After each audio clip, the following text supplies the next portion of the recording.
The city of Sunbury is working to make its roads and streets safer. Its goal is to reduce injuries and fatalities on the roads, sidewalks, and paths. Now it needs residents to help better understand how they use Sunbury's transportation network. NBC4's Samantha Bender shares how you can help.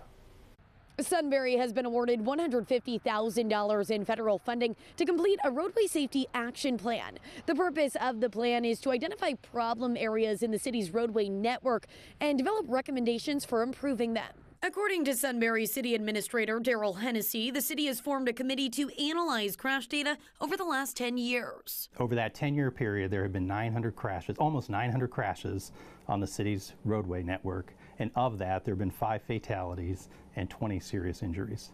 So there's definitely some work that we need to do. Hennessy says one key component of the federal funding is including the community in the conversation. One of the problem areas identified is State Route 37 on the east side of town. It's had 3 of the 5 fatalities are on that side of town. Some of that may be just the way that the road is designed.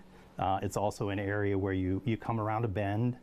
You're also approaching a school district. Hennessy says another area that's emerged as a hotspot is State Route 3 out near CVS. That's the primary intersection, I think. And most of the crashes there are really more rear-ending or a pedestrian or a movement, a turn of a vehicle. It might be a side impact of some sort.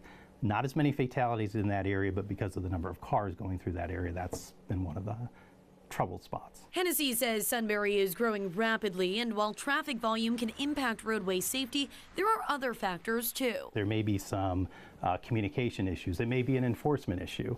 There may be distractions. There may be a signage issue. I mean, there are lots of things that we can do to help reduce the number of fatalities, serious injuries, and so that's the reason why we are undertaking the plan. A survey is out to residents now to help identify portions of the transportation network that are dangerous or difficult to navigate. Community input is absolutely essential to understanding, again, where these hotspots are and their thoughts in terms of what we might be able to do to make them safer.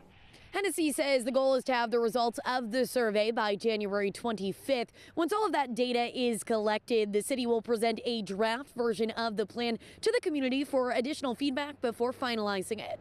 Local for you in Sunbury, I'm Samantha Bender, NBC4.